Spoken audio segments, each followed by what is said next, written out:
This is what happens. Rich, can you hear me now? Ms. Henry, what system is this? Yes. Is this AT&T? Is this better now? We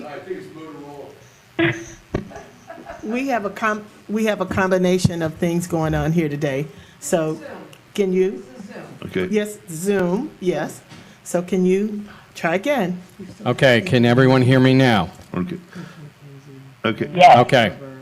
All right. She said Better. yes. Thank you. I have been advised by staff, and I don't know whether this is accurate or not, that one of the issues is, again, if you are not speaking, that you should be muting your phones, and that will help. I don't know if that's accurate or not, but that's what we've been told. Everybody up here, keep your mics off if you're not. Yes, that includes up front.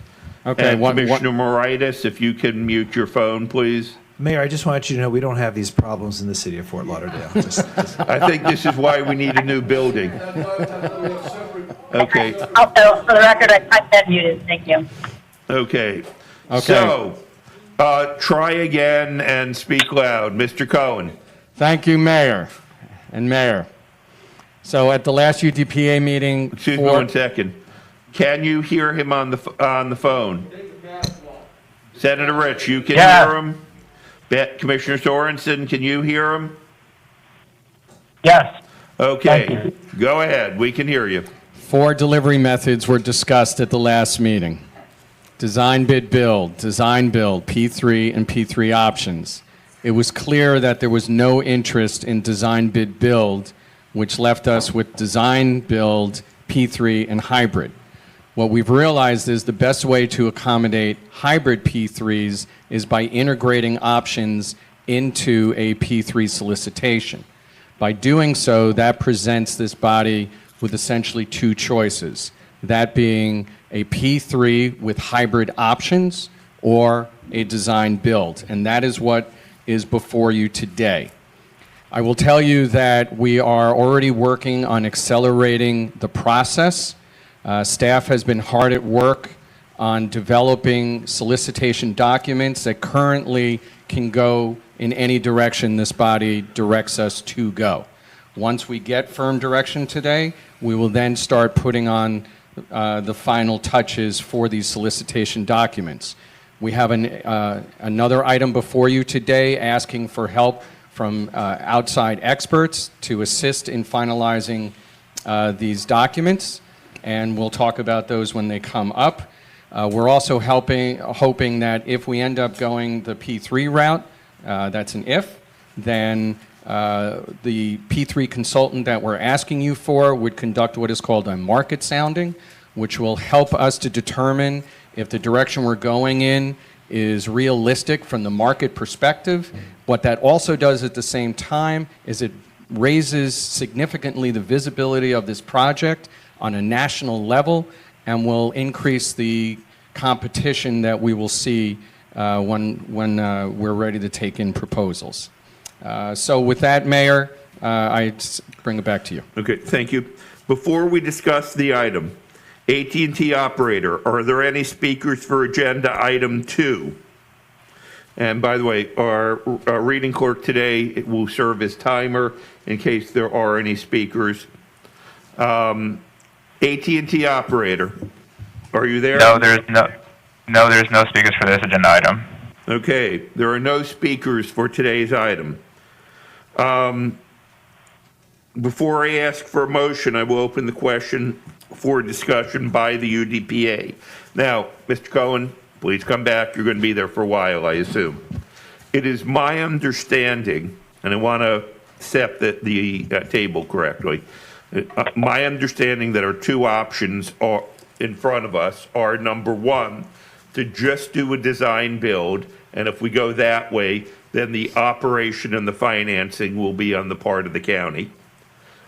The second alternative, or I should say the other alternative, because I think based on the order, it's backwards, that the other alternative is to do a solicitation for a design, build, possible finance, and possible operate. And my understanding is that we would probably be looking for something for an operation of a minimum of 5 years because it's a complicated building, and we would want to make sure that the developer would be operating for a minimum of 5 years, and that in addition to that, we may want to have it up to 30 years, but that would be flexible. Additionally, on finance, we want to see what's out there. If the numbers we get are 5 or 10 points beyond the county's financeability, we would probably go with them so that we're not using up our bonding authority. But if it's 150 or 200 basis points, that we would probably want the county to finance it itself at the lower rate. Have I accurately summarized what our two options are?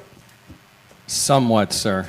Could you elaborate on the difference, please? I would be happy to. So for the design build, you are correct. The county and the city would be responsible for financing the project, operating and maintaining the building. In the P3 option, there are essentially a whole variety of different options available to you.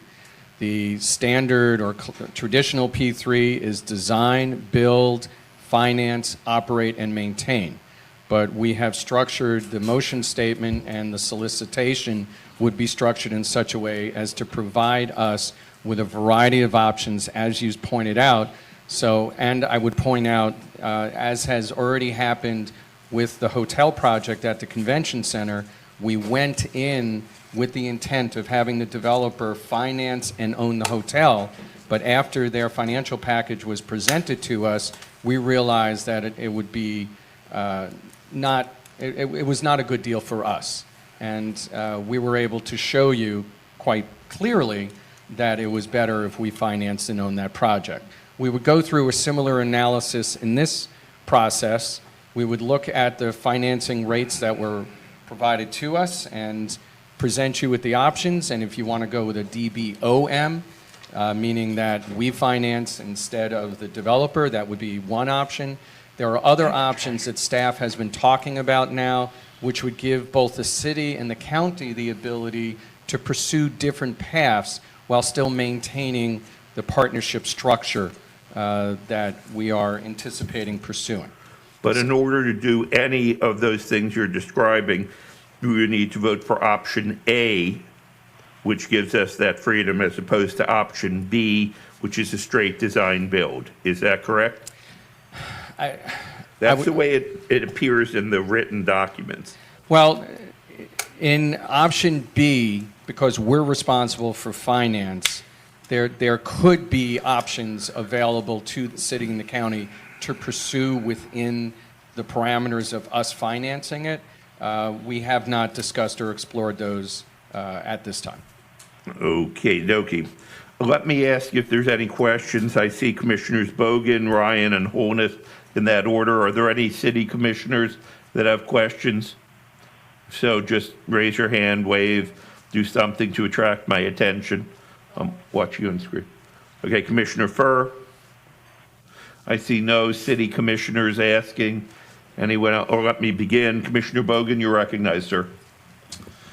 Yeah, let me first start out because I want to make sure I preface this correctly, Alan. Our county does a lot of great things. We got a lot of great people, a lot of talented people. We've done a lot of great things. One thing that we haven't performed well is construction. Let's just be honest about the courthouse, how many years that has taken, the debacle of lawsuits since then. Let's talk about our animal shelter. They can't even build an animal shelter with the airflow isn't even right.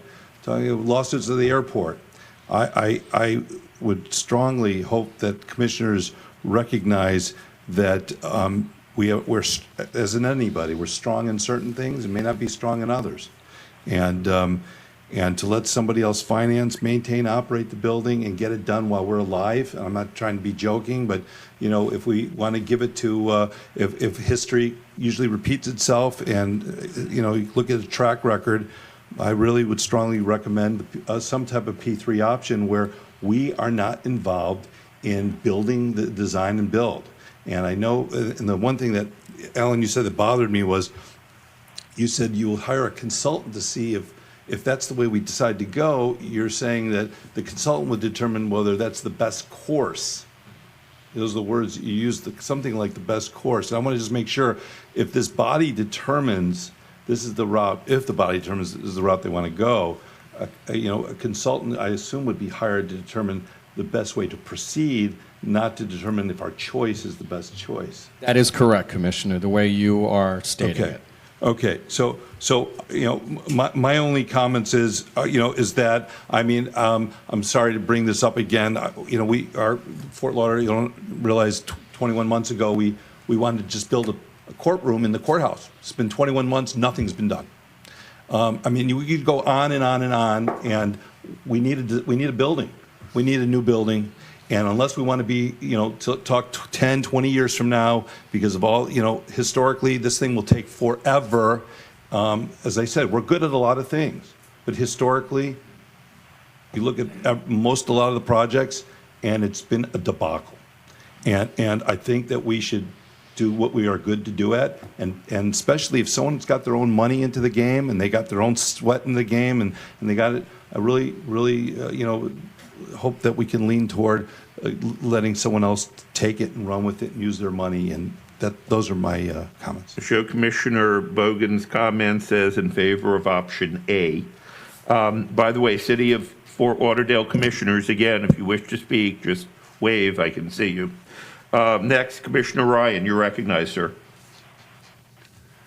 I do have an interest in the hybrid that you're speaking of, P3 with the hybrid options. That looks like probably gives the greatest amount of flexibility for both the county and the city.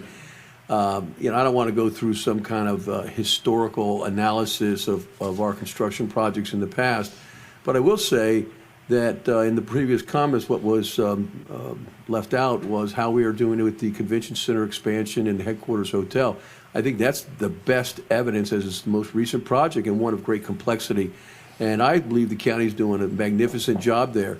And in fact, the flexibility that was given to us on the financing option proved to save us millions of dollars, because we were able to evaluate market conditions and the bonding capability of the governmental entity, and it really did, I think, make a difference for us. If we go with this P3 solicitation, which I think is the way to go, I'm certainly in favor of what we're looking at with item number 5. The idea that you can reach out and let the entire nation, persons that are developers throughout the nation that specialize in these types of projects, to give them an opportunity to participate, to bid on it, that gives us really a cornucopia of options that we can incorporate when we do select a developer that's going to come in. And then if the developer brings an equity partner, we do well on it, maybe we could go that way. But if we do go P3, which I believe is the best way, and we take the financing out ourselves, like what you mentioned with the DBOF, I guess that means design, build, owner financing. If we do that, what's going on with, what would the incentive be? What would be the economic benefit for the developer if they don't have any participation in the financing component? Perhaps between you and Mike Kerr, you could answer that for me. First, Mr. Cohen, then Mr. Kerr, you're both recognized in whatever order you wish. Commissioner, you're correct. So a design, build, operate, maintain, the money for the development teams are really in those components. The money that's made on the financing is not made by the development team. It's made by the financial community. The equity partner. The equity partners or lending institutions that are providing that financing. Mr. Kerr? Yeah, that's exactly right. We're the interest of the developer, just like we have at the convention center and the hotel, the developer gets a fee. So basically, that's their incentive. They're not involved in the financing. If they were involved in the financing, like Mr. Cohen said, it would be typically a private equity firm, and they would get some percentage above, on the financing itself. So the developer would get a development fee, and financer would get a separate fee. And Mr. Kerr, Mr. Cohen, is it my understanding, well, it is my understanding, am I correct, that if we vote for option A, we can preserve our rights to choose between doing our own financing and having the developer finance it once we see what their financing offer is? Is that correct? That is correct, Mayor. We are asking you for the authority to structure the solicitation in such a way to provide us with exactly that type of flexibility. Commissioner Ryan, did that answer your question, sir? Thank you, Commissioner Ryan. Next, Commissioner Holness. You're recognized, sir. Thanks. To pick up on that, the item A allows for us to do the design, build, finance, design, build, operate, and maintain, and also design, build, finance, operate, and maintain. That so we could get proposals from different developers to answer any of those three, correct? Any of those three and other possible alternatives. Do we have any idea as to what we would then use as criterias to determine which is best for us? Do we have a dollar amount that would separate one from the other that says, at this cost level, the benefit of having a design, build, finance is better than design, build, operate, maintain? Do we have any kind of criteria that we're going to utilize for that? So the answer is yes. And what you would be looking at that time is just, and it gets complicated, but it's the structure itself that's being proposed. There are a number of structures out there where conglomerates are coming together to put not-for-profit financing arrangements together to get closer to the rates that county government would get. I suspect that there's probably not any out there that would be as low as we are, but we certainly would be evaluating just what that risk level is and how much of that we would like to pass on to a developer. There will come a threshold where it will be evident to us that we could, that the amount of savings that you would have on an annual basis is such that you would make that decision to do it yourself.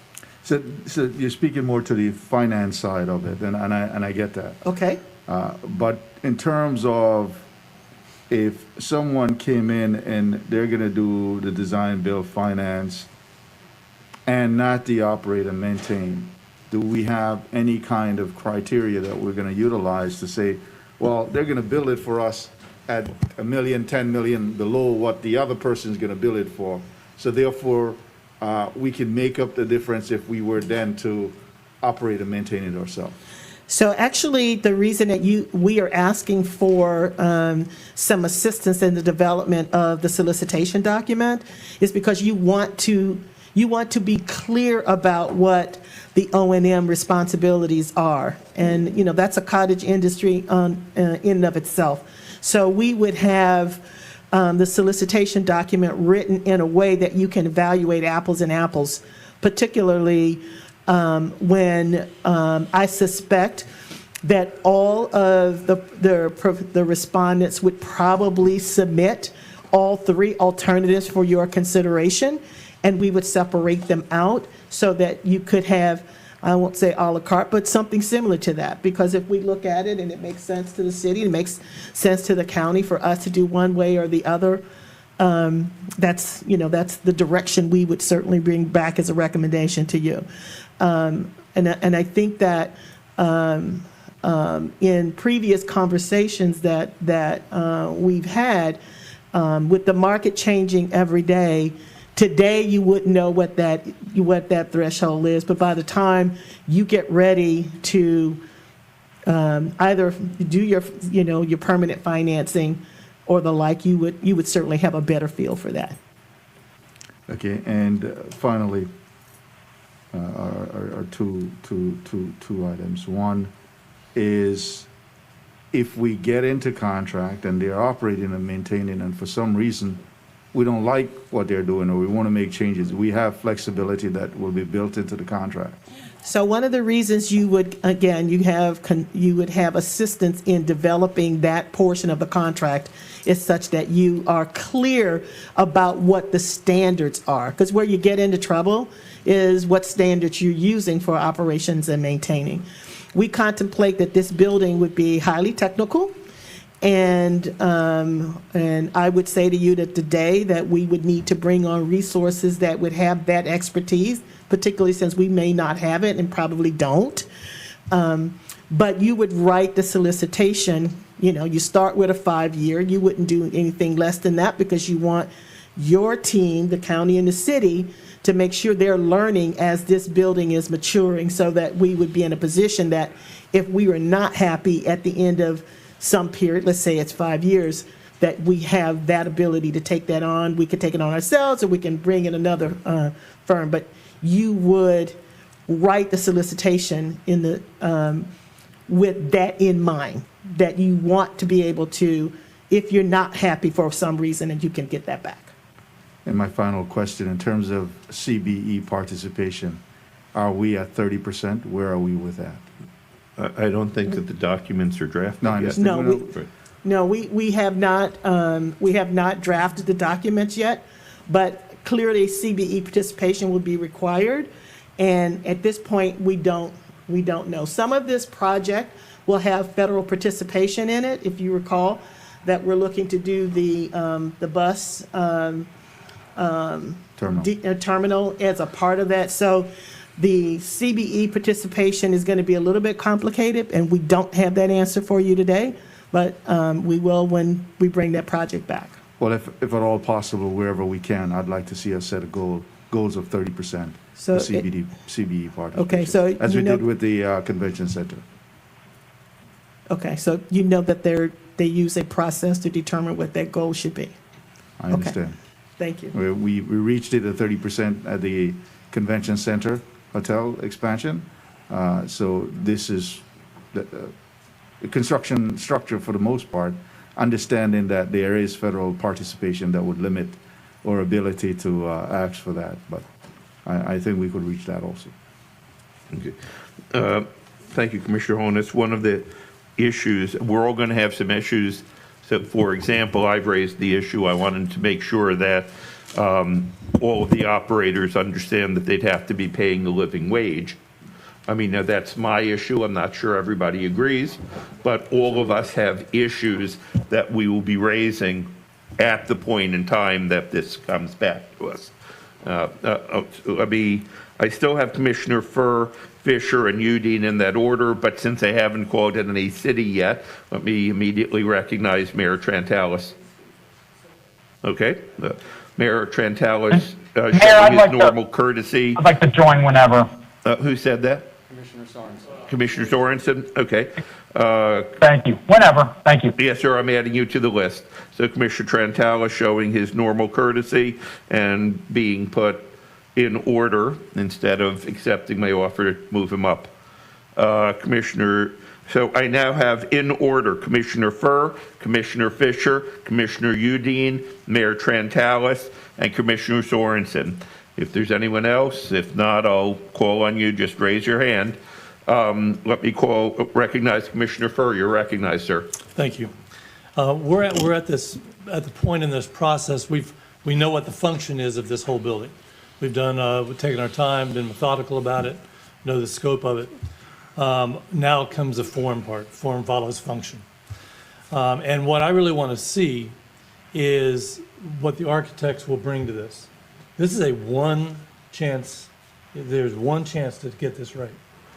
And I really want our emphasis less on all the financing and all that. My thinking is that we really need to be concentrating on what for the architects and what they can bring to this, and how not only the building, but the transportation that is going to be part of that, how they might be able to be blended together and thought of, and the design complementing each other. They have to. But when you're driving down Broward Boulevard, you're going to see both at the same time. I mean, I was driving west toward the city today, trying to imagine, knowing I'm coming to this meeting, and thinking to myself, what is this going to look like? You know, the first building you're going to see, this is going to be the first big building you'll see. You will probably see some, you know, if there's a bridge, still thinking bridge, you never know.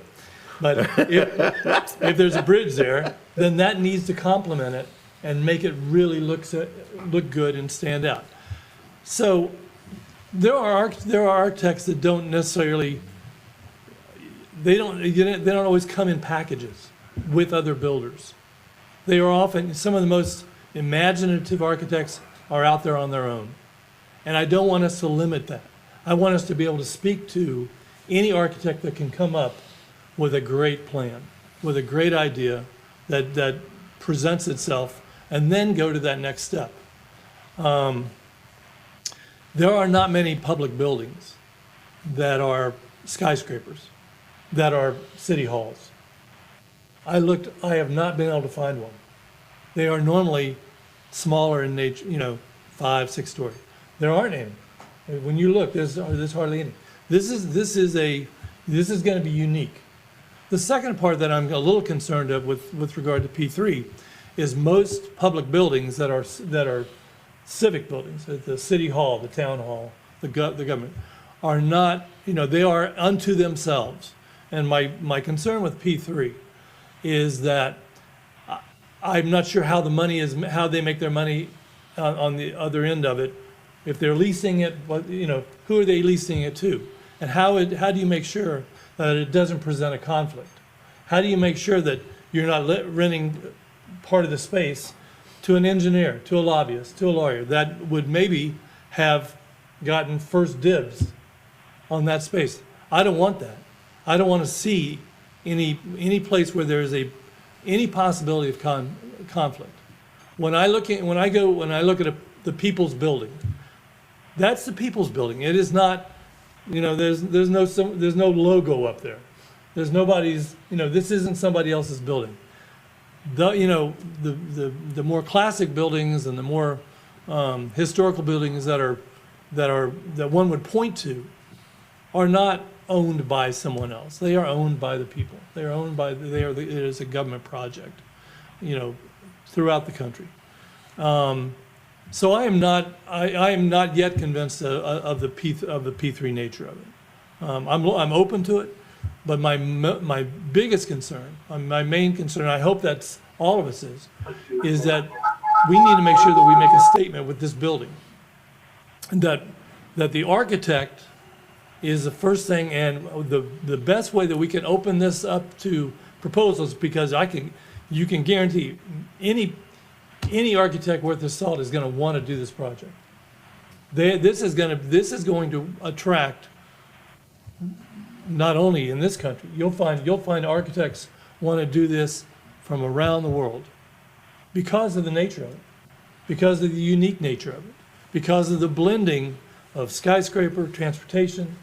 This is going to attract some of the best and the brightest. I'm looking forward to that. I want to see those. And I don't want them to be thinking of the other part of it already. How am I cutting corners here already to make sure that it fits into a P3 or whatever? I don't want them thinking like that. I don't want that the first thought. I want the first thought to be, how do I make this a spectacular building? And that's where I want to get there. So my question to you, I guess, is there one of these that gets me there? I'm sorry, I know. Okay, Mr. Cohen, I took my time getting there. Mr. Cohen, you're recognized to respond. So I'll let you, what's the best way to get there, Alan? There you go. We're looking, regarding your question on architects, we're looking at a process that will allow us, because of the requirements to comply with the Consultants Competitive Negotiations Act, we're looking at a process that will allow us to focus first on the qualifications and then allow us to in the subsequent step, look at the design proposals without being distracted by all the other things that we need to qualify people. All right, so that's a requirement of statute, and it's actually going to aid us in the way that you are concerned about. It will bring us more clarity regarding that. You made some statements I don't want to touch on because they're more subjective opinion, but I do want to share a few things with you. First off, the city manager and I, a couple of years ago when we first started this process, spent a lot of time researching and then talking on the telephone with colleagues from across the country who are already situated in joint government centers. And we were able to find some other examples all throughout, and we were able to develop some lessons learned. And we focused on that. Where do you feel you made a mistake? How can we learn from your mistakes? What do you think you did really well so that we can learn from that as well? And so we, like you, from the outset, were looking to avoid conflicts now and in the future. Very focused on that. We want this partnership to work and to, sustain and survive in the long run. So we were very focused on that. There are a growing number of examples of different agencies coming together. A more recent one in LA County, for example, sponsored by the LA County, brings in Homeland Security, a state agency, and LA County all together. So there are different examples out there, and specifically as a P3. Okay, there are already examples Chris and I know about with government entities being together. You're right that there are few, but there are some examples of high-rises out there. The Miami-Dade Government Center, close to home, would be one. The county government center, Chicago, has another. Most of them are of a different type of profile, but there are some out there. So we're not blazing a new trail here. We can, again, at least learn from others in that regard. Did I answer? Commissioner Furr? Did I answer all your questions, sir? Commissioner Furr, let me first say, and then I'm going to call on you, that I think your remarks were very well made. I know when I travel. Tell Tim that. When I travel a lot, one of the things that I look at the older cities is, in fact, the gorgeous architecture. And unfortunately, today, in an effort to be as economical as possible, we have too many rectangle utilitarian buildings that are not unique. They are almost Soviet in their efficiency. And I think it important that your remarks were extremely well made in terms of looking to make a statement, an architectural statement. Did Mr. Cohen answer your question, sir? Kind of. And that movement Do you was have actually called brutalism. Okay. That's what it's called. I believe it, Yeah. and I hope that we can fix it. Yeah. Do you have a follow-up to No, Commissioner Cohen? the one question that you brought to mind was you were mentioning that other agencies may be doing, I'm assuming, leasing it out to other agencies, like Homeland Security or something like that, which is different from what I had been thinking in terms of lawyers, lobbyists, et cetera. Is that how they were able to pay for, is by leasing it to other agencies? Were they able to do it that way? Because that's a different nature. Right, and what you're speaking to for everyone's edification here, particularly those listening at home, is that there are tax consequences that impact us, and Mike can go into more detail, that limit the amount of space we would even be able to offer to non-governmental agencies. That was one way that they got around that, by just looking at other government agency partners. I I guess failed I'm to. still trying to figure out how a P3, how do they make their money without renting it out? I don't understand it. They make their money in the design and building of it because there's a profit margin there, and then they make their money in the operations and maintenance of the structure as well, because there is a profit factor in that as well. Those are really the primary sources of money for any development team coming in. Commissioner Furr, did that answer your question, sir? Yes. it did. And you did mention one other thing, and that was the impact of whatever means of conveyance is used to accommodate a future commuter rail. And that is something that I believe we'll be focusing on much more specifically in Motion 2C when we look at the impacts of those alternatives. All right, if you're done, Commissioner Furr. I am. Thank you, sir. In order, Commissioner Fisher, you, Dean, Mayor Trentalis, and Sorensen. Commissioner Fisher, you're recognized, sir. Thank you so much, Mayor. Beginning this process, and Mr. Cohen knows this, I am a huge proponent of the P3 process because I believe that the private sector can perform much better than a governmental agency can do that. And Commissioner Bogan kind of alluded to that in his not so direct comments. But most importantly, I think when you involve the private sector, you create a timeline that is much better than a government agency building. You are able to, and believe, to control it. And I think when you do with 2A really is a clear choice for us, in my opinion, that it provides that flexibility that we still have control, but yet we have an opportunity for the private sector to perform better. And you look at the emails we received from the Riverwalk and from the DDA, obviously the community is supporting of a P3 process as well. And when it gets to the, Commissioner Furr gets to the leasing component, again, we have that flexibility of whether to do or not to do.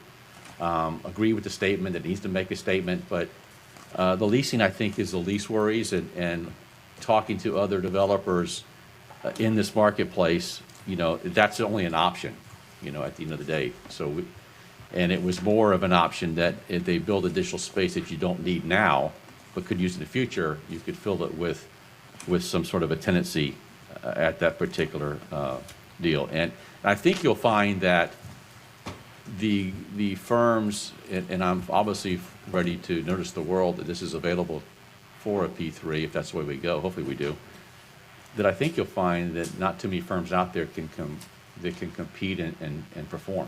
This is a monumental task. So it's not that every firm can handle this.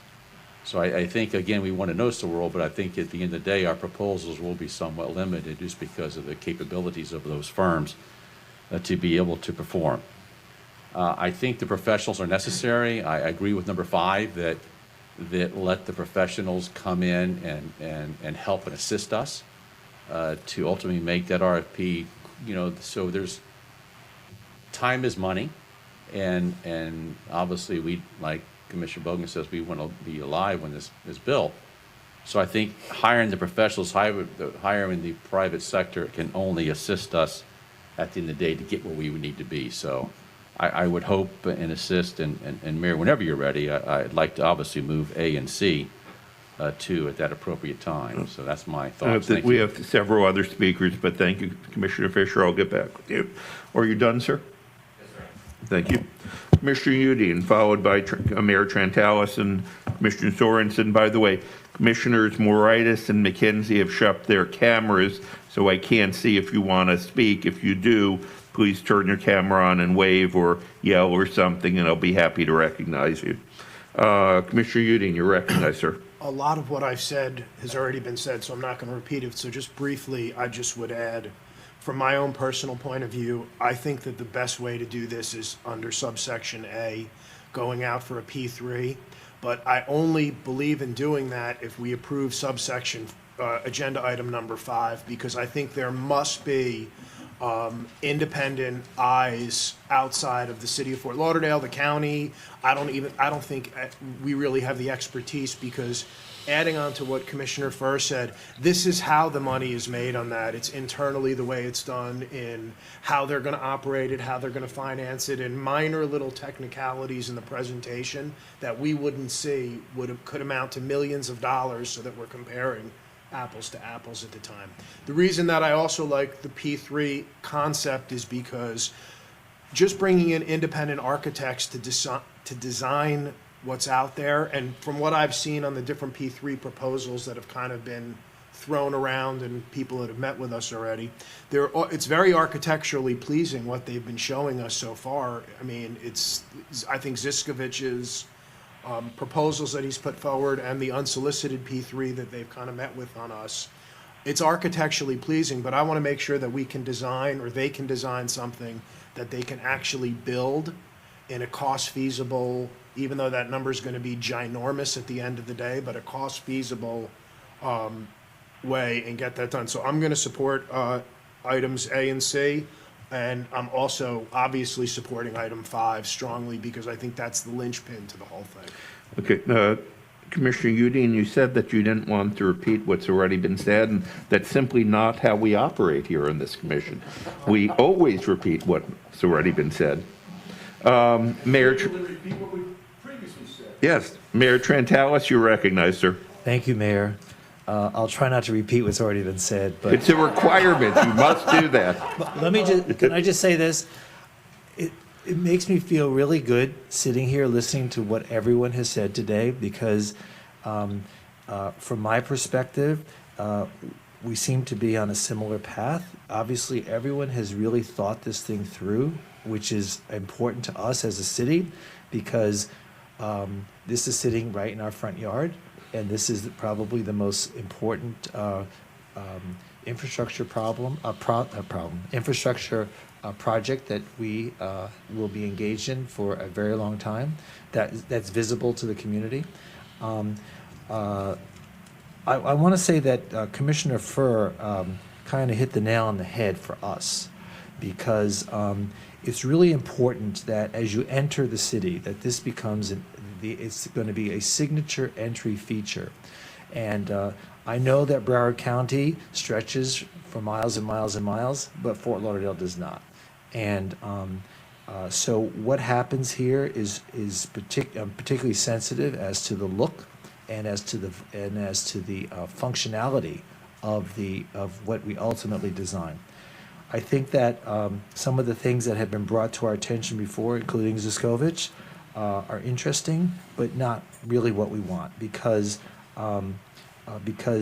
there's so much that your city, your government, and our government are looking to do just in this little area that it's so multi-layered that it cannot just be slapped together. It has to be. I think, as Commissioner Furr said, we need talent out there that needs to truly understand the elements that need to come together in a synergistic way so that it not only functions but is iconic. So I think that from my perspective, and I can't speak for the rest of the commission, but I know that we've had discussions, but it does seem that a P3 approach is appropriate. My experience with government is that there are different efficiencies that the private sector seems to be able to achieve that government cannot. All you have to do is look around downtown Fort Lauderdale and you turn around and you say, where did that building come from? These folks, the private sector knows how to build a building, and they know how to build it without problems, and they know how to do it efficiently. But that just begs the next question, the profit thing. Government is not in the business of making a profit, so private sector is. So where are they? Are they cutting corners? Are they compromising anything in order to make a profit? Number one. Number two, and these are rhetorical questions. I don't really expect an answer. Number two, do we even have the borrowing capacity to finance it ourselves? Because we're all borrowing a lot of money these days. I don't know about you, but we are. And so the question is, do we even have the borrowing capacity to compete with a P3 proponent that would want to do business with us? And as the county administrator said, at what rate can we do it better than the private sector? Okay. Where do they make their money? Some applicants have told us they don't really make their money on the building itself, but they make their money on the operation going forward. We learned that as we were trying to discuss water plant, rebuilding our water plant. So all of everything, what everyone said is all very great. I'm so happy that, we're at this point that we're all thinking alike. But I have to tell you that the word control also means delay in my mind. And so we may have to give up a little control in order to facilitate the process. So moving forward, and we do want to move forward, I'd love to see this built before the end of my term. I know a few of you are at the end of your term. So we'd love to do that ribbon cutting together. while we're still in office. And I'm hoping that, we can move forward in the most expeditious way possible. Thank you. Mayor, I have 8 years left, and I'd like You to have 8 see it years during left. my Okay. term. Well, we're not waiting for that. We'll see. Mr. Cohen, you're recognized, sir, to respond.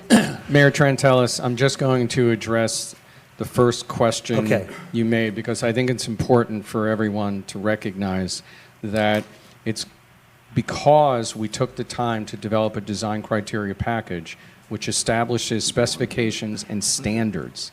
And it seems already, based on what I'm hearing, that there's support to bring on the expertise that we need to back us up from P3 consultants and design consultants.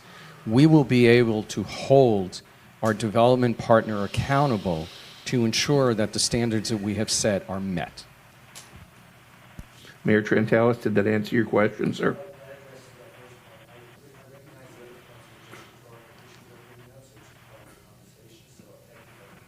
Thank you, sir. Vice Mayor Sorensen, followed by Commissioner Honus. I'm sorry, I thought you were. Thank you, Mayor. I apologize, Commissioner Sorensen. Who is your Vice Mayor? You're not alone. Vice Mayor Glassman, I apologize, sir. That's all right. Okay, Commissioner You won't Sorensen, be you're too recognized, sir. offended. Thank you, Mayor. Appreciate it. And thank you, Mayor Trantelis. I continue to just be so grateful, appreciative of how we're working together on this, and just want to continue us driving forward, working together. The P3 option is the preferred option in my mind. 3 reasons: options, efficiencies, cost savings. I think it makes a world of difference. So I think that's the direction we should continue to head.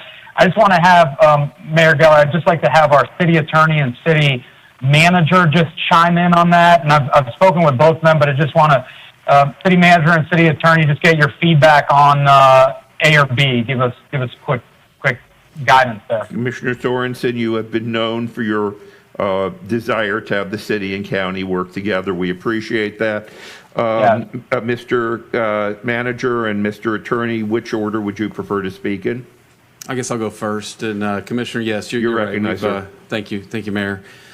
Yes, we've talked about these different options with I have with our elected officials. Mr. Cohen and I have thoroughly vetted this along with Bertha, and our recommendation, as it was yesterday, my recommendation today to you as well is the P3 model. Thank you, sir. City Attorney, sir. And similarly, our recommendation is the same. We've worked very closely with the County Attorney's Office, with Mr. Myers and his staff, and we too have vetted this and the various options, and we're in agreement as well, and that's the same recommendation from our office. Thank you. Commissioner Sorensen, did that answer your question, sir? That's it, Mayor. Thank you. Thank you. The last, unless somebody else raises their hand, is Commissioner Honus. Thank you. Last year, Mayor Trentalis and I visited Israel, and we were hosted in Tel Aviv at their city hall. I was extremely impressed by the statement they made that it's the people's building, as you said, Commissioner Furr, and what they do is invite the public in and made the space such that the community felt welcome, even though just at the steps of that building, there was an assassination of one of the presidents, Yitzhak Rabin, a few years prior. But they still ensure that the people were able to utilize their building. And I'd like to make sure that as we design this, that we have space and accommodation to let the people in, to let the public utilize this building, whether it be for meetings, for events, but that they be welcome into this building because it will be their dollars that will be paying for it. Are we working towards that, Mr. Cohen? Mr. Cohen, you're recognized, sir, to respond. Thank you, Mayor. Commissioner Holness, you'll be pleasantly surprised to see, if you look back in the appendices of the voluminous design criteria package, over 1,300 pages for those listening in the community, we have specifically addressed exactly what you're talking about, ensuring that we create a welcoming environment, not only in the ground floor where folks are entering the building, but that we place specific activities on the very lower floors that will be most accessed and be accessible by the community at large. Meeting spaces, rooms like this for the two entities to meet in, and other types of function spaces that the community will be able to utilize for a variety of purposes. Did that answer your question, sir? Thank you. Thank you. Our last speaker is Commissioner Furr, unless anybody else attracts my attention. Commissioner Furr, you're recognized, sir. Thank you. Real quick, I just want to confirm, Alan, that there's going to be a point, a decision point later on, where we will have be able to decide whether or not to continue with P3, much like what we did with the convention center. There was a point there where we decided it was more economical, made more financial sense for us to finance it ourselves. To your point, Mayor, whether we have capacity or not, at that point we had capacity. It made sense for us. Just confirming there will be a decision point later down the road where we can make that decision. Yes. Thank you. All right. Are there any other commissioners? Commissioner Ryan, you're recognized, sir. I was encouraged by Vice Mayor Uding's remarks with regard to the integration of item 5 with the P3 consultant and how that will impact the decision, which is clear from these comments is going to be 2A. And what is the level of engagement consultant in this very broad term of assisting in the development of the solicitation? In other words, we have a design package that we've gotten from Siskovich, but that was just like kind of like a very broad perspective of what we were going to do, and there's a lot of meat to get on the bones, and that's what Commissioner Furr was speaking to. So, what is this level of engagement of the P3 consultant in the design and as Mayor Trentella says, we really want this to be kind of an iconic building. And where do we go in the coming months after where we're going on selecting a P3 hybrid proposal and then getting the P3 consultant? All right. And if this could be both to you, Alan, and also to Attorney Kerr. Attorney Kerr, would you like to? Attorney, okay, Alan, you're recognized, sir. Thank you. The very first thing that we are hoping our consultant can engage in, and we put it into the backup material specifically for you, is to conduct what's called a market sounding. This is where, as you mentioned earlier, Commissioner, the P3 consultant, who has national networks, is able to reach out to the development community nationwide and educate them about the potential opportunity that exists here, and then convene a meeting, probably on Zoom in this day and age, but nonetheless convene a meeting and get feedback from various development entities that might have an interest in this project to give feedback about what they think, about how realistic it is. There are other government entities that have moved forward with P3s, not done this type of exercise, and have received no responses to their proposals because what they were asking for was not realistic in the market. There was no rate of return for the investors. So we want to do this type of market sounding up front, which accomplishes not only the benefit of making our solicitation more realistic before we put it out in the street, but as I said earlier, it also serves to raise the visibility of the project. And that national network will know that this project is available. And this is a significant project from a national perspective. The size, the complexity, the value of it. So we expect a lot more interest in this project, particularly after this particular exercise. What we're also very specifically looking at, and was mentioned in the backup material, and the county administrator mentioned it as well, is we need assistance in the development of operations and maintenance standards, protocols, expectations, both in the short run and the long run, to create schedules for different types of equipment, to to establish the working relationship, to also establish the contingencies that some of you have brought up about what if we want to take back system management earlier? What if we're not happy with the management of operation and maintenance? and even contingencies about what, as the mayor asked in the previous meeting, what if new technology comes on board that we're interested in integrating into the building?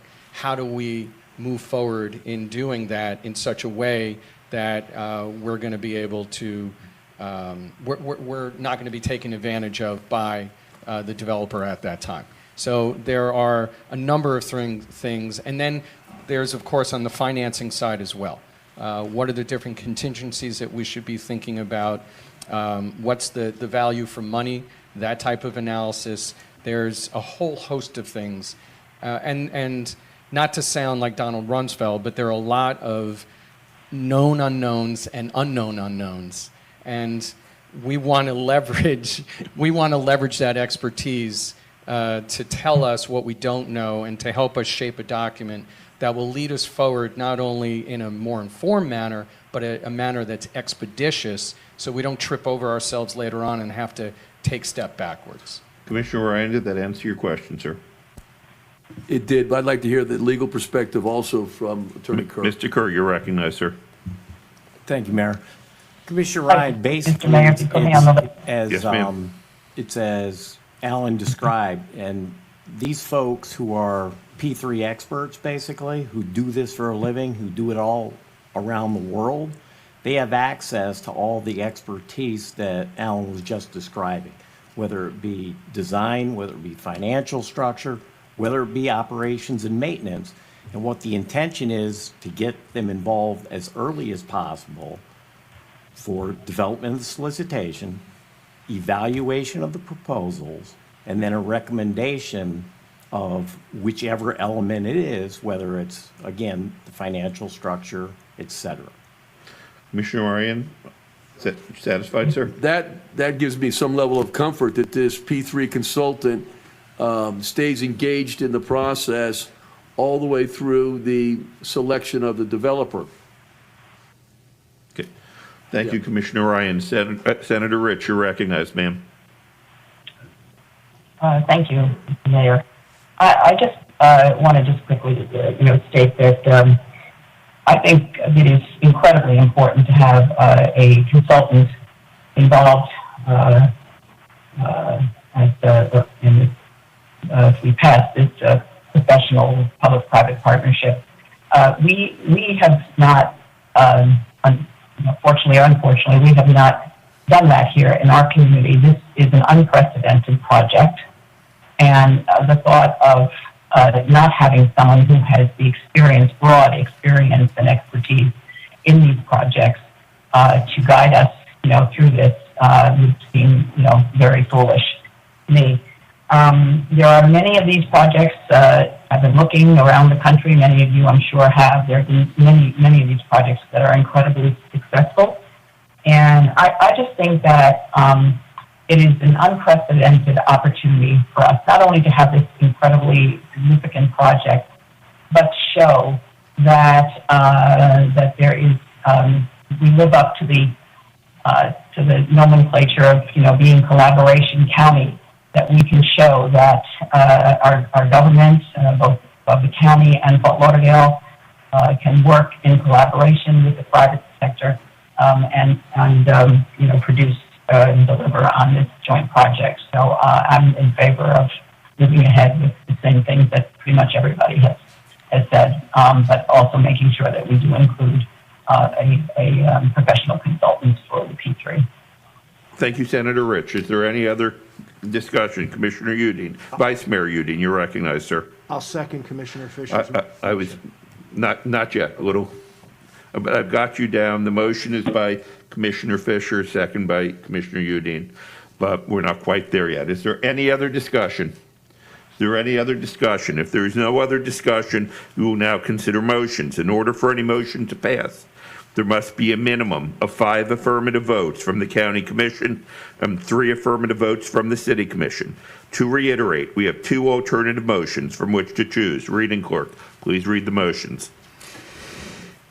A, motion to direct the county and the city staff to develop a solicitation under the Public-Private Partnership P3 statute seeking proposals based upon the design criteria package accepted by the UDPA to design, build, finance, operate, and maintain the Joint Government Center campus project allowing for flexibility for the county and/or the city to finance and acquire their respective portions of the construction project, to provide for operations and maintenance costs or pay the P3 developer for them or other alternative P3 transaction structures the city and the county may be interested in pursuing, and to bring the solicitation back to the UDPA for approval and further direction to city and county staff. Motion B, motion to direct county and city staff to develop a solicitation seeking design build proposals based upon the design criteria package accepted by the UDPA, and to bring the solicitation back to the UDPA for approval and further direction to city and county staff. And C, motion to direct that the solicitation include the need for proposers to address the potential connectivity between the new JGCC and a new commuter rail station and other community impacts. Thank you, Jonathan. It moved by Commissioner Fisher and seconded by Commissioner Udine to adopt 2A. First, yes. Point of order, just want to make sure that that's 2A as amended. 2A as amended. I think we're going to vote on those separately. Okay. Okay.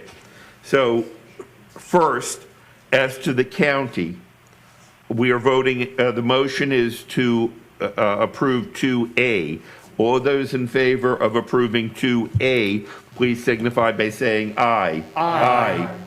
Opposed? Aye. Opposed?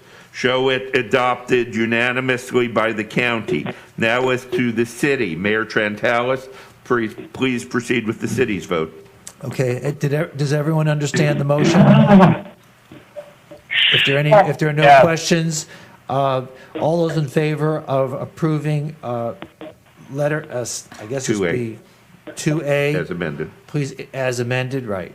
Please, no, we just. No, we didn't C do will be a yet. separate vote. They want to do a separate vote. This would be item 2A. All those in favor, well, let me just call the roll. Commissioner Moritas? Yes. Commissioner, Vice Mayor Glassman? Yes. Commissioner McKenzie? Yes. And Commissioner Sorensen? Yes. And I also vote yes, so unanimously. Okay. Please show that both the county and the city have approved item 2A as amended unanimously. We have the follow-up motion related to the solicitation to ensure that any development proposals we receive include how they will handle any impacts arising from a commuter rail initiative along the FEC or railroad right-of-way. The motion has already been read. Before I ask for the motion, I open the question for discussion by the UDPA.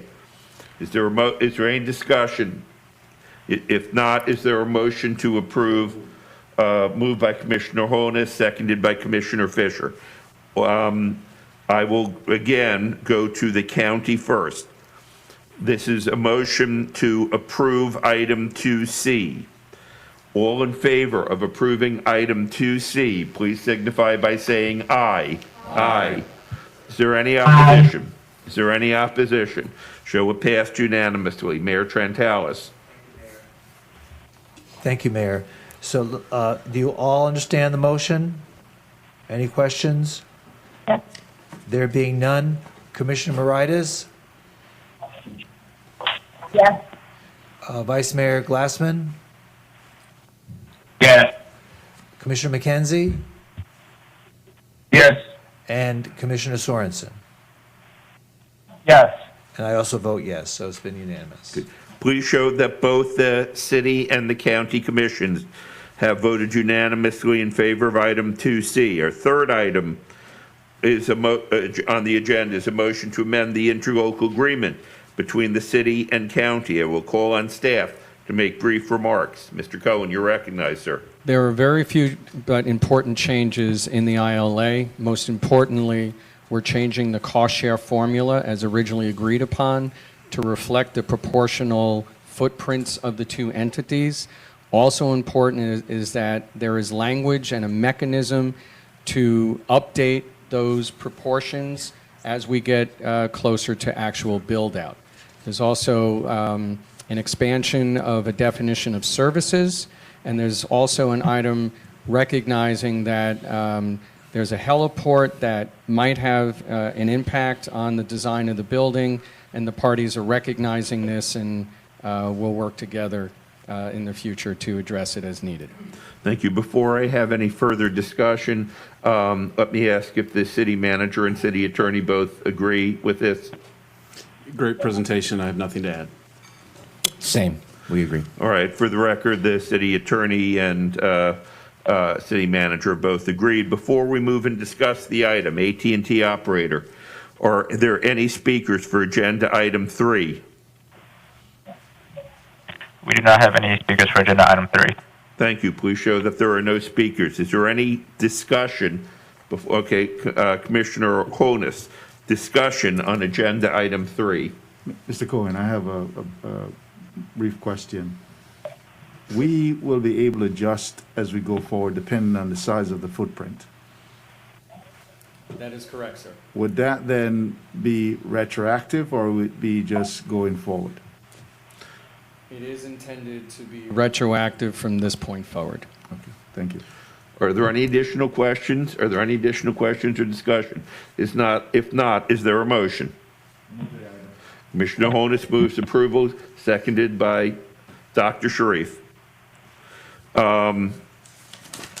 First, actually, we need to, reading clerk, you've already read this, correct? The motion? I have not read the motion. Okay, please read the motion. Item number 3, motion to approve the Second Amendment to the interlocal agreement between the Broward County and the City of Fort Lauderdale of Joint Government Center Campus to allow for the use of a proportional cost share formula for the rest of the project and authorize the mayor and clerk execute the agreement. Okay, there's a motion and second. As to the county, all those in favor, please signify by saying aye. Aye. Opposed? Aye. Is there any opposition? If not, show it passed unanimously. Mayor Trentalis for the city. Thank you, Mayor. I'll call the roll. Does everyone understand the motion? Any questions? Yes. Okay. We'll call the roll. Commissioner Moritas? Yes. Vice Mayor Glassman? Yes. Commissioner McKenzie? Yes. And Commissioner Sorensen? Yes. And I vote yes. It's unanimous. For the record, please show that both the city and county commission have voted unanimously on agenda item 3. Agenda item 4, our fourth agenda item, is a motion to amend the Ziskovich Inc. contract. I will call on staff to make brief opening remarks. Thank you, Mayor. As noted in the backup material, now that you've chosen the P3 route, there is actually a statutory obligation for us to retain the design criteria package professional through design and construction of the project. And so this agenda item accomplishes that in essence, but more importantly, as already discussed by all of you that spoke, we're specifically right now developing an agreement to have them assist us with the development of the solicitation and with the review of proposals that come in from a design criteria package perspective. They are part of what we discussed earlier, that and it's not just Ziskovich, it's the entire Ziskovich team. All those professionals will ensure that the specifications and standards that we established are complied with. And if a development team wants to diverge from those, they have to, at a minimum, meet, if not exceed, those standards and specifications. Okay, I have to read the motion and ask for speakers and then recognize questions. Our first one will be by Mayor Trentalis when we're there. Reading clerk, if you'll read the motion, please. Item number 4, motion to direct the county and the city staff to negotiate an amendment to the county's contract agreement with Ziskovich Inc. for further project services and authorize the county to execute revised agreement after approval by the city manager and the city attorney. Thank you, sir. Before we move and discuss the item, AT&T operator, are there any speakers for agenda item 4?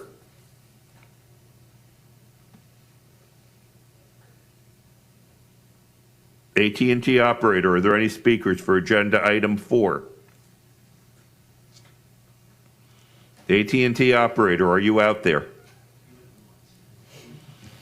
Okay, I am assuming by the lack of an AT&T operator that there are no speakers on agenda item 4. Ms. Henry? We did monitor the number of constituents that should have wanted to call in, and we did not have any. Thank you. Please show there are no speakers for agenda item 4. Is there any debate? Commissioner Trentalis, you're recognized, followed by Commissioner Bogan, and then Commissioner Furr. Mayor Trentalis, you're recognized, sir. Thank you, Mayor. So I'm a little concerned now at this juncture. Mr. Zukovich is submitting a plan himself, and so is he? I mean, my understanding, you're saying that he'll be. Well, let me just finish. Yeah, let him finish his question, sir. You're saying we're trying to pick a consultant for the purpose of reviewing the work of other people who are submitting their proposals. Is Mr. Zukovich going to also be allowed to submit a proposal without there being a conflict? Tell me what we're doing here then. Mr. Cohen, you're recognized, sir. Thank you, Mayor. This was discussed during negotiations with Mr. Ziskovich.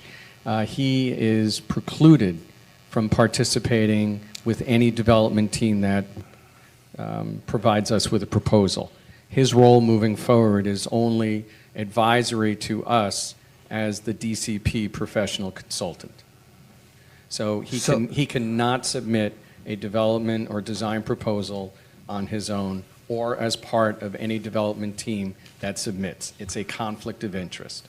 Right. And he is clearly aware of that.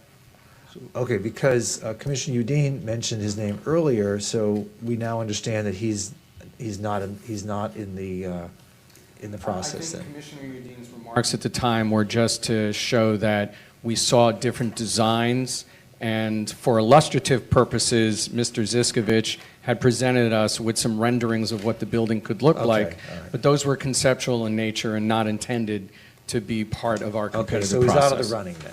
Not at all. Okay. Mayor Trentalis, did that answer your question, sir? Thank you. In order, we have Commissioners Bogan, Furr, and Ryan. Commissioner Bogan, you're recognized, sir.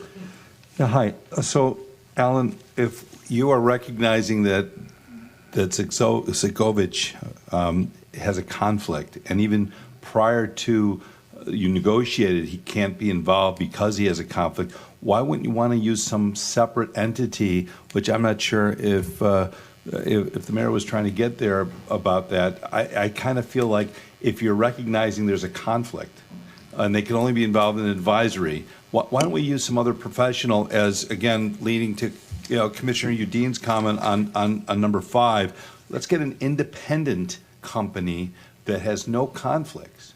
And so that's where I'm at. Okay, Mr. Cohen, you're recognized to respond, sir. Thank you, Mayor.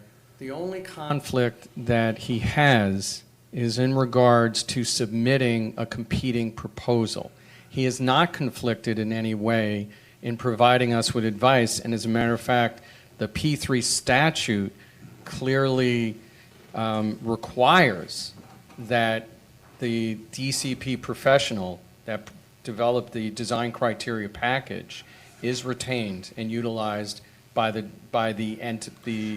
True. developing entity. Right, but okay. let me just Commissioner Bogan. I will also defer. Alan, I'm sorry. So even though they may not be able to compete directly, you're asking their advice on how to create an RFP, correct?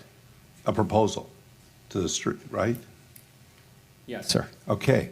So if they're interested in some company performing, you could, we all know that you can certainly create an RFP in a way if you want one company over another. There's things that you could do based on one company's experience and expertise. I just don't know why you want to keep it clean, in my mind. I think it's cleaner, and that's just my opinion. If we had a separate entity, there would be no other. Okay, wait, before calling you, Mr. Cohen, Mr. Cohen has represented that by statute we are required to retain Ziskovich. Is that correct, sir?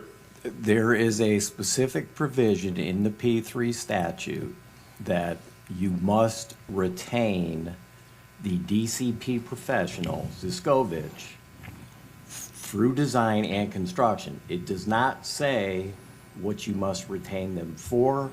It does not say the extent that you must retain them, but basically, because they signed and sealed the design criteria package, which will be part of the bigger design and construction contract, they are responsible to respond to, example, questions on the design criteria package. What does this mean?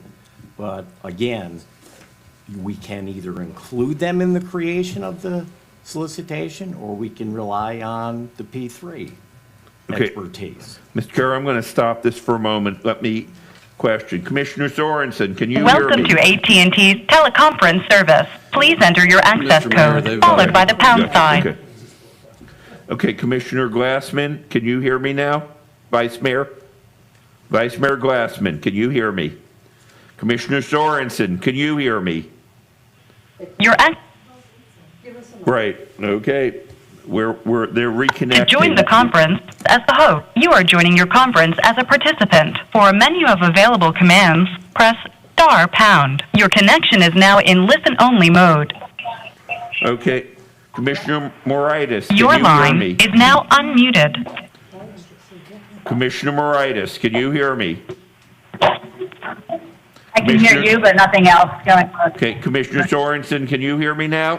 Yep, loud and clear. We are now reconnected. Can I ask any of you how long you've been unable to hear us? The entire time. The entire time. Right. All right. Okay, Commissioner Bogan, can you briefly restate the question that you raised earlier? Because I do not believe that the City Commission heard your remarks, sir. Nor did I. Thank you. So Mr. Cohen has stated that Ziskovich has a conflict in a certain area of this project. And my comment was, why don't we get in another company, even if we have to keep them in some limited capacity? Why don't we get in an independent company that doesn't, it's totally independent. There's not going to be any smell of either a conflict or a favorite of a certain developer over another developer, because if they're involved in creating the proposal, someone may argue that it's being created in a way to favor some developer over another. So okay, that's it. That was Commissioner Bogan's question earlier. Then Assistant or Deputy County Attorney Mike Kerr responded. Mike, if you can repeat, Mr. Kerr, if you can repeat your answer. Yes, in a nutshell, the response was that the P3 statute requires the public entity to retain the design criteria professional through design and construction. It does not direct what you have to use them for. It does not direct how much you have to use them. And like I mentioned, is the purpose of getting the P3 consultant on board was to assist significantly in the creation of the solicitation as opposed to Ziskovich. Thank you. Before I go any further, Senator Rich, can you hear us? Yes. I just want to make sure that the people online could hear us. Mr. Cohen, if you can. But I have a question. I will add you to the list. Senator Rich, I will add you to the list right now. Mr. Cohen, can you please respond to Commissioner Bogan's remarks? So, Commissioner Bogan, I spoke earlier about the fact that, as you mentioned, there is a conflict. That conflict exists because we are statutorily obligated to retain them, so they can't both be retained by us and participate in a competitive process. One could say that any design professional that you brought in could have similar biases, so I wouldn't necessarily say that any one design professional did. The conflict that exists is because of the unique nature of the relationship we have with them. And similar to other prohibitions that we have put on other solicitations in the past, where firms that have done certain types of work were prohibited from doing other types of work later in the process because we did not want to provide them with an undue advantage in the competitive process. So, Mr. I do understand your concern. Mr. Cohen, is it correct to say that you're stating that the only conflict would be if they, having set up the design criteria, the only conflict that you see would be if they were bidding to be one of the actual or part of the construction team, the developer team? Is that correct? That is what I am saying, and I look to the Deputy County Attorney. Mayor, in addition to that, the CCNA statute under which Discovich was selected as the design criteria professional specifically prohibits them from participating on the design or construction side of the project. Okay, thank you. Commissioner Bogan, has that answered your question, or do you have any follow-up, sir? No, I mean, it does, but, you know, Alan knows, without getting into detail, that there's been other situations that he will call, he's shaking his head yes, where we've had a company that provides services to us regarding this whole thing, and they also may or could have provided service in a way where they would recommend one avenue over another, and so, you know, so that's where it's coming from. And while we have to keep Cbe, that's great. They're a great firm. They're going to provide a lot of information for us. I just felt that having another independent firm create the RFP, especially in creating it, what might be helpful. That's just my opinion. The lion's share of that solicitation document will be done by the P3 consultant. Which we will get to in item 5, correct? Okay. Okay. Okay, thank you. Commissioner Bogan, are you done, sir? Thank you. We have in order Commissioner Furr, Commissioner Ryan, and Senator Rich. And again, if any city or anybody on phone wants to attract my attention, please do so. And then Commissioner Holness after Senator Rich. Commissioner Furr, you're recognized, sir. Thank you. I'm assuming one of the reasons we want to keep them is so that we are able to make sure that whoever bids on this is faithful to the functionality that has been designed, that we've all approved. That's why we're doing that. Just to clarify, wording is important. I know the mayor is sensitive to this. We do want to keep them true to the specifications and standards. There's no design per se that we have done yet that we need to hold them to, but yes, we want to hold them true to the expectations that we have put forth. Right. Yeah. I mean, that we all agreed on the various functionalities. The second part on this that I thought when Siskovich brought to us other aspects of what they might be able to add to this, and this isn't really a city thing. It's not a commission thing, but I thought that there was a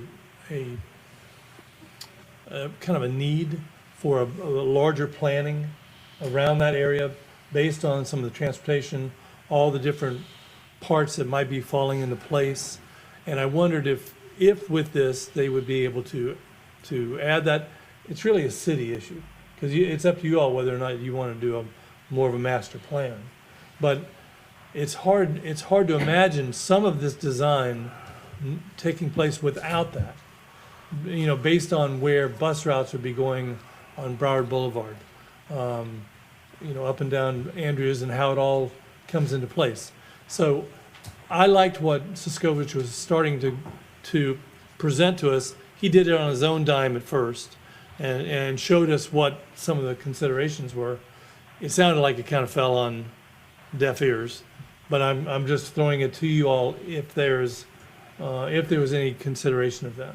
Okay, I am calling out of order Mayor Trantalis for the purpose of responding to Commissioner Furr's question. Mayor Trantalis, you recognize to respond. So, Commissioner Furr, your point is very well taken, but it's not just a city consideration. Yes, we are looking at this site and the area holistically, But it's my understanding that you folks also have plans that you're considering for other kinds of transportation projects, what you're going to do with this existing site once it's vacated. So it really becomes a joint, it's really a joint venture with both of us continuing the process of trying to imagine these, 16 acres of combined real estate that we should work and think about how we can synergistically create a hub for this area that includes, the government center, includes all the transportation mobilities or modalities that you are considering. I hear you're talking about a light rail system, and not just the bus system. We also have, the freight and the passenger trains, and again, what you would intend to do on this site. So we'd love to work with you on that. And I know FEC owns a couple of parcels too, which we haven't really included them so far in this type of discussion, but they too need to be parties to that roundtable discussion of, how are we going to set all this up? It's almost like a game of Monopoly. Where are you going to build the houses? Where are you going to build the hotels? I prefer to build the hotels. And who's going to buy Reading Railroad? So it's like, so this is something that I think makes so much sense. I know our commission has talked about this, and future generations are relying on us to do the right thing and to make this a centerpiece for the whole state. I mean, we can make this so wonderful and a model for other world cities to say, wow, look what this community did to integrate all these functions and still make it functional, attractive, and iconic. So we're with you. Before I call on Commissioner Furr to respond, Mr. Cohen, I think there may be a question as to whether or not we are ready to vote on item 4 and what the scope of item 4 is, and whether or not, from what I'm hearing, whether or not we want a larger master plan, not just than this. And part of that may be, I don't know if by doing this, we're automatically making Ziskovich the regional master planner, when I don't know if that's necessarily what the commissions want to do. So I'm going to call first on Commissioner Furr, then Commissioners Ryan, Rich, and Holness, but it sounds like there may be a question as to whether or not we're ready to vote on item 4C, or whether or not that scope of that, you don't need to respond now, but whether or not the scope of that would preclude what Commissioner Furr and Mayor Trantalis have just discussed. Commissioner Furr, you're recognized. Thank you, and I appreciate the mayor's response on that, because I absolutely think it's important to have a clear picture of how all these pieces fall together. To simply do the government building and the transfer is not. You don't want to have to back up, on your designs and be thinking, well, I wish we'd thought of this or this or this. This is, like I said, it's really a once in a. It's a city center, and this really, in my mind, that master plan should be coming first. And I don't know to what extent. I think I threw it out there last time. I didn't hear much response, but I'm hearing more of a response now. And I think we were thinking that it fell more because it's the city of Fort Lauderdale, and it didn't seem like it was in our dominion. But I guess we need to hear from you and the rest of your commissioners if it makes sense to do a master plan, or at least some extent of it, before we go much further.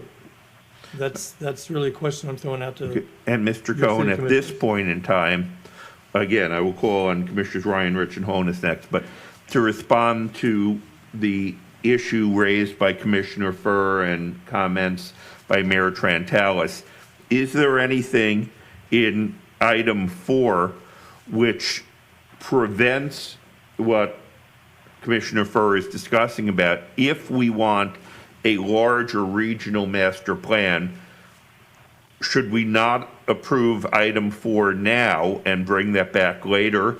Or if we do go with for, does that mandate that whoever does a regional master plan must be Ziskovich, which may or may not be the desire of the city? I mean, can you just respond to Commissioner Furr's remarks and provide us with a global answer on that? And then Commissioner Ryan, you're next. Thank you, Mayor. In short, that type of work was not contemplated in the scope that we're looking at here, but that does not necessarily mean it could not be integrated into the scope. But I would just offer a note of caution that as we move forward, we might not be able to move forward exactly concurrently with the two efforts, but in short order. If we do not want to slow down the solicitation process, we could focus first on the part of the contract amendment dealing with guiding us through, what the small aspects of the solicitation that we need guidance on, get that moving, and then immediately come right back and work out a contract amendment to address the other issues and still have time for them to do work before a design team was selected and actually started design work on the building. So design proposals might still come to us during that intervening period of time, but they could easily adapt and respond to whatever master planning work was done on that parallel track without slowing us down. And I know I've heard that concern from most of the 14 of you regarding that. Did that answer your question, sir? Commissioner Furr, did that answer your question? And Mayor Trentalis, did that answer your comments? With the exception of one part, because a master plan might actually expand the acreage of where you might actually be putting a building. It might be able to move further north, might be able to further south. There's options there that are available. That if we get too far ahead of ourselves on a design that's planted right there on that, then it's the end of it. We've given up that option. If you do a master plan first, and I'm not saying go crazy on it, but at least look at what the options are. If you do that first, then the designer is going to be able to look at, oh, you know what, this would make more sense if we move this, we use this piece of property to the north, slide it a little bit this way, that, all those, otherwise you're taking all that off the table. I don't want to take that off the table, only because I think it gives a lot better options, that's all. Okay, Commissioner, Mayor? I think that what you're saying Mayor, is... if I could respond to the, I'm sorry, at some point. who was that, Commissioner? Was that Commissioner Torrenson? Sorry, Sorensen, whenever. Commissioner Torrenson, you're recognized for the sole purpose of responding to this issue.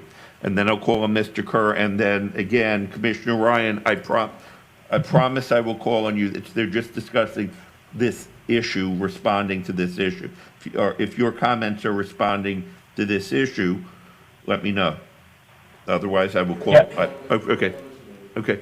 Mine are, Mayor. Yes, Commissioner Sorensen, you're recognized, sir. Thank you, Mayor. Just briefly, I know there are various types of master plans. Land use master plans, transportation master plans. I'd just like to speak to the transportation master plan concept just for a moment. Commissioner Moritas and myself co-chair a Lauderdale Trail Committee that's basically looking at the entire transportation hub spokes within the city of Fort Lauderdale. That analysis is conducting a master plan analysis of the entirety of transportation around the city and how we can be more effectively connected and so forth.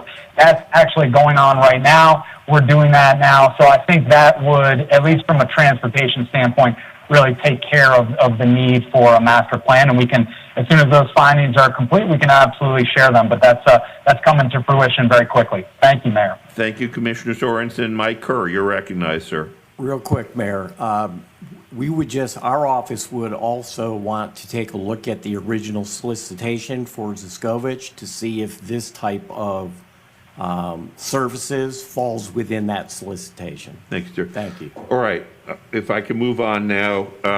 Commissioner Ryan, followed by Commissioner Rich, followed by Commissioner Holness. Commissioner Ryan, you're recognized, sir. It appears there may be an over-analysis of the scope of services of Ziskovich under this motion to direct the county and city staff to negotiate an amendment for future project services of Siskovich.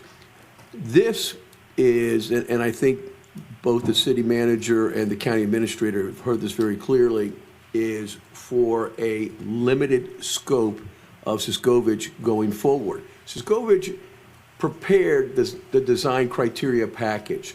So any potential developer of this project is going to need to speak to the author of the design criteria package for further information. There's a lot of data in there, a lot of detail. So the reply or the scope of services of Siskovich is going to be a factual explanation of the design criteria package, not to be, giving opinions on what you might do in your conceptual designs and this and that. It's to explain the document that's already been approved by both the county commission and the city commission. If you want to, on a parallel path, go forward with a master plan, I could see that happening, but any delay on this, which is limited in scope, just puts us further and further behind. We talk about time, we talk about the time value of money, we talk about our efficiencies. This makes it efficient because it gives greater data, more information to potential developers so that they can present a plan that is easier for the P3 consultant to analyze and to come up with other, conceptual designs, in conjunction with the developers going forward. So to me, this is a very routine motion, and I think we ought to just go ahead and pass it, and then go ahead and move on to item 5. Thank you. Not done yet. Senator Rich and Commissioner Honus, in that order. Those are the last two speakers I see. Senator Rich, you're recognized, ma'am. Well, thank you, Mr. Mayor.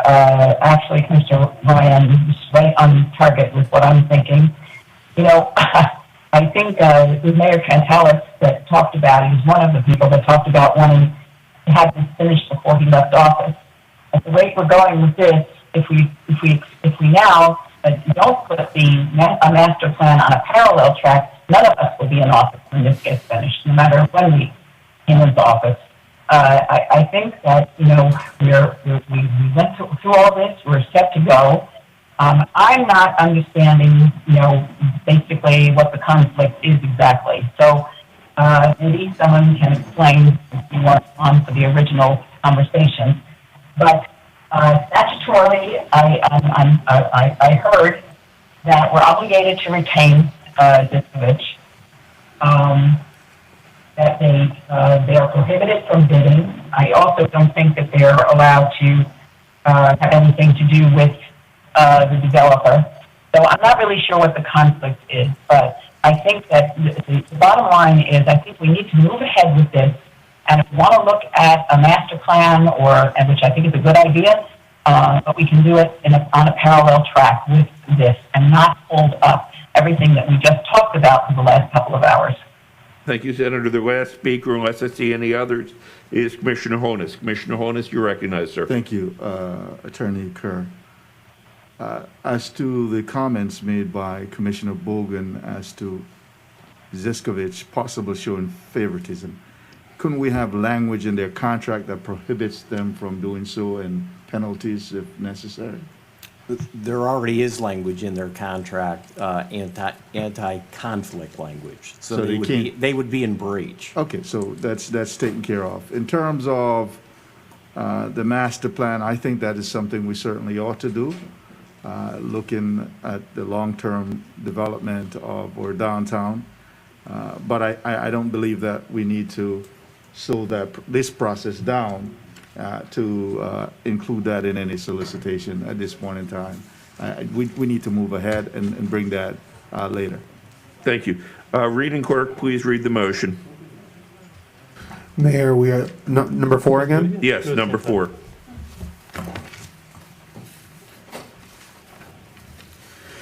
Item Item number 4, motion to direct county and city staff to negotiate an amendment to the county's contract agreement with Ziskovich Inc. for further project services and authorize the county to execute revised agreement after approval by the city manager and city attorney. Okay, in order for any motion to pass, there must be a minimum of 5 affirmative votes from the county commission and 3 affirmative votes from the city commission. The item is moved by Commissioner Ryan and seconded by Commissioner Udine.